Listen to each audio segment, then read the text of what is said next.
नाशिक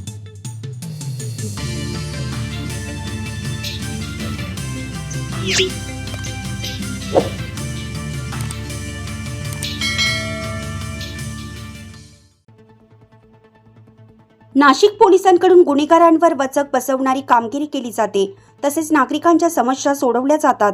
150 दिवसांच्या ई-गव्हर्नन्स या उपक्रमात नाशिक पोलिसांनी नाशिक जिल्हा कायद्याचा बालेकिल्ला हा उपक्रम राबवला। या उपक्रमात नाशिक पोलीस आयुक्त कार्यालय राज्यात पहिले आले आहे।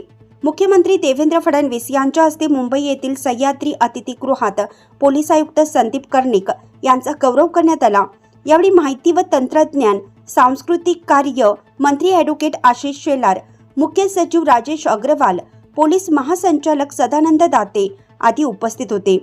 मुख्यमंत्री फडणवीस यांच्या संकल्पनेतून राज्यात 150 दिवसांच्या ई-गव्हर्नन्स कार्यक्रम आयोजित केला होता। यात नाशिक जिल्हा कायद्याचा बालेकिल्ला हा उपक्रम राबवण्यात आला होता। नाशिक पोलीस आयुक्त कार्यालयाने सर्वाधिक 156.25 गुण मिळवले। आम्ही हा पुरस्कार एक आव्हान म्हणून स्वीकारत आहोत।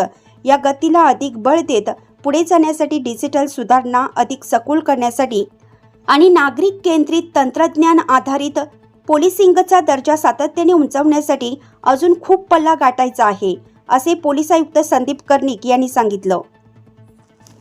हे सर्व जे ऑपरेशन आहे हे सुरुवातीपासून एक सीएम मॉनिटर ऑपरेशन होतं। माननीय मुख्यमंत्री महोदय महाराष्ट्र राज्य यांच्याकडे खराताची जी दुष्कर्म आहेत त्याचे व्हिडिओ गेलेले होते आणि त्यांनी पोलीस महासंचालक महाराष्ट्र राज्य पोलीस आयुक्त नाशिक आम्हाला स्पष्ट सूचना केल्या की हा जो काही प्रश्न आहे हा महिलांची सुरक्षा त्यांची मान मर्यादाचा प्रश्न आहे आणि ह्याच्यामध्ये कोणी आरोपी असला कोणाशी कनेक्टेड असला तरी त्याची गय करता कामा नये आणि आपल्याला ह्याच्यात कायदेशीर कारवाई करायची आहे। या स्पष्ट सूचना प्राप्त झाल्यावर माननीय पोलीस महासंचालक दाते सर यांच्या मार्गदर्शनाखाली आम्ही हे पूर्ण ऑपरेशन प्लॅन करायला लागलो। कायदा हा अधिकार सगळ्यांना देतो, कायद्यापुढे सर्वजण समान असतात, मग तो कोणी सेलिब्रिटी असो किंवा नॉर्मल असो। पण ते फ्रीडम आहे का पोलिसांना? मी आतापर्यंत जे म्हणजे नाशिक पोलीसला तर मी माननीय मुख्यमंत्री महोदयांचे आभार मानेन की मागच्या 2 वर्षापासून मी असल्यापासून आम्हाला इतका फ्रीडम दिलेला आहे की आम्ही अनेक कारवाया पॉलिटिकली कनेक्टेड लोक असतील किंवा जे रुलिंग पार्टीचे असतील त्यांच्यावरही आम्ही कारवाया केलेल्या आहेत। त्यामुळे मला वाटत नाही की हा म्हणजे